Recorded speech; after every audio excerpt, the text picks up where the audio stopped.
नमस्कार दोस्तों, target with PS Parihar channel में आपका स्वागत है। आज की इस वीडियो में हम लोग बात करेंगे यूपी ट्रिपल एससी पीईटी के बाद आने वाली भर्तियों की। चूंकि आज के समाचार पत्रों के माध्यम से जानकारी दी गई थी कि नए साल में पीईटी 2022 वालों के लिए होंगी बम्पर भर्तियां और 15,000 भर्तियों की बात की गई थी, लेकिन ये नहीं बताया गया था कि किन किन विभागों में भर्तियां होंगी। तो आज की इस वीडियो हम लोग बात करेंगे कि किन किन विभागों में भर्तियां होंगी, लेकिन उसकी पहले एक सूचना उन विद्यार्थियों के लिए जो विद्यार्थी किसी भी प्रतियोगी परीक्षा की तैयारी कर रहे हैं। वे सभी अभ्यर्थी टेक्स्ट बुक के इस ऑफर का लाभ ले सकते हैं।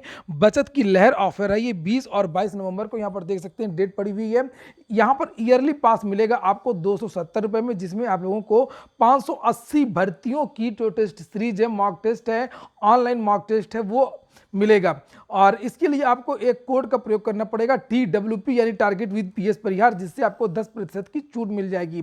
नहीं तो फिर 399 और 299 का ही मिलेगा। टेक्स्ट बुक के बारे में मैं पहले भी बता चुका हूं कि ये एक बहुत बड़ा प्लेटफॉर्म है। 12 से अधिक भाषाओं में टेस्ट उपलब्ध हैं और टेक्स्ट बुक में लगभग 14 लाख जो विद्यार्थी हैं वो जुड़े हुए हैं। इसकी जो लिंक है मैंने डिस्क्रिप्शन बॉक्स में दे दी है। यहाँ पर 270 रुपए में ईयरली पास तो मिलता ही है, साथ में और भी बहुत सारी चीजें मिलती हैं, जैसे यहाँ पर लिखा हुआ गिफ्ट वगैरह के बारे में भी जानकारी दी गई है। चलिए बात करते हैं यूपी ट्रिपल एससी। जैसे कि मैंने यहाँ पर लिखा है कि 15,000 नहीं और लगभग 22,000 पदों पर भर्ती का विज्ञापन है, वो इस वर्ष आएगा पीईटी 2022 से। चलिए शुरू करते हैं और सबसे पहले तो हम लोग बात करेंगे चकबंदी और राजस्व लेखपाल भर्ती से।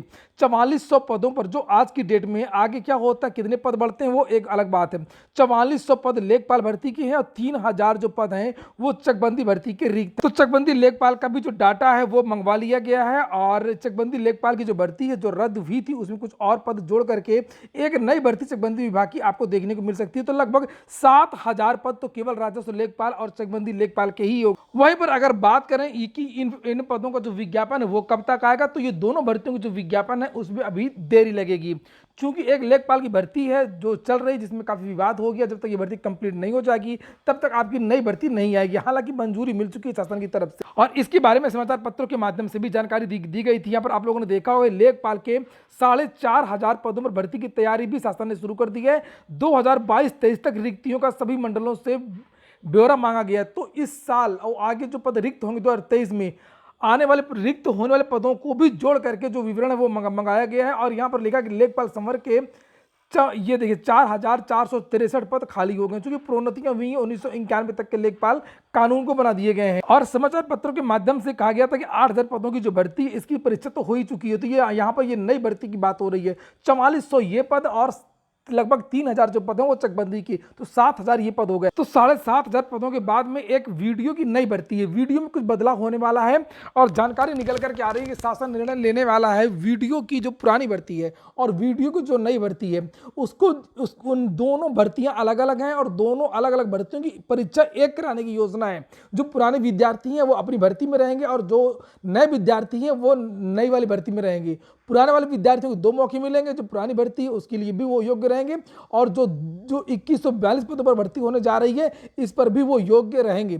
तो फिलहाल इस पर विचार चल रहा है कि क्या, चूंकि दोनों का एक ही परीक्षा है, दोनों की सारी चीजें एक ही, तो अलग अलग परीक्षा कराने से क्या फायदा। तो इस पर मंथन चल रहा है। अगर इस पर निर्णय हो गया तो दोनों भर्तियों की, यानी कि जो पिछली 1800 पद पुरानी भर्ती के हैं और वो पुराने विद्यार्थी उसमें रहेंगे और जो ये नई भर्ती है 2142 ये जो भर्ती है वो आपको इसी पीईटी, आने वाली पीईटी से देखने को मिलेगी। तो ये पुराने जो वीडियो री एग्जाम के जो छात्र थे वो लोग इसको ध्यान दें, उनके लिए ये चीज अच्छी हो सकती है कि जो पदों की संख्या है वो बढ़ जाएगी उनके लिए। और अभी फिलहाल मैं आपको बता दूं कि इसके बारे में मीटिंग में बात रखनी है, ये प्रस्ताव रखना है, अभी इस पर निर्णय नहीं हुआ है, इस पर विचार चल रहा है। फिलहाल हम लोग बात कर रहे थे पीईटी 2022 से आने वाली भर्तियों की।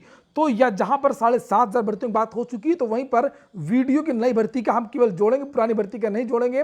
2,142 पद अगर ये हो गए तो आपके लगभग 9,700 पद या लगभग 10,000 पद हो गए। और अब हम लोग बात करें कुछ अन्य भर्तियों की। कुछ अन्य भर्तियों में आपकी एक लैब असिस्टेंट की भर्ती है, प्रयोगशाला सहायक की, ईओ जेई की नई भर्ती है। ईओ मतलब है आपकी लोअर की जो भर्ती आएगी वो लगभग 800 पदों पर एक नई भर्ती, जिसमें एमआई वगैरह बहुत सारे पद रहेंगे। तो ईओ इत्यादि की तो जैसी पिछली बार लोअर हुई थी ना 2019 की, अभी लोअर की भर्ती हुई नहीं है। पूर्ति निरीक्षक मैंने पहले बताया था आप लोगों को, वो खाली जोड़ दिया गया क्योंकि उसकी आवश्यकता बहुत ज़्यादा थी यूडीए एलडीए में, लेकिन लोअर की अभी तक नई भर्ती नहीं आई है। लोअर की 2019 में आई थी जो भी तक पूरी नहीं हुई है। तो 800 पदों पर एक लोअर की भर्ती है और जेई की भी एक नई भर्ती है, एएसओ की एक नई भर्ती है। तो ये जो टोटल जो पद हैं वो लगभग 2200 पद, इन दोनों को अगर जोड़ दिया जाए लोअर को और जेई को। सिंचाई विभाग से लगभग 800 पदों पर भर्ती होनी है, रोडवेज में 1500 पदों पर भर्ती होनी है। वहीं पर पिछले महीने ही कैबिनेट ने घोषित किया था कि परिवहन विभाग में सिपाहियों की भर्ती लगभग 15 साल से नहीं हुई है, 12 साल से। तो सिपाहियों के कांस्टेबल जो होते हैं आरटीओ के साथ में, आप लोगों ने देखा होगा आरटीओ के साथ में कांस्टेबल होते हैं, तो 500 पद ये भी भरे जाएंगे यूपी ट्रिपल एससी से ही। यहाँ पर देख सकते हैं ये पिछले महीने का ही समाचार पत्र है जिसमें जानकारी दी गई थी कि परिवहन विभाग में प्रवर्तन दल के सिपाहियों के 500 पदों पर भर्ती कराई जाएगी। सिपाही भले ही होता है लेकिन पोस्ट ठीक होती है। यह भर्ती विभागीय ना होकर के यूपी ट्रिपल एससी के जरिए होगी।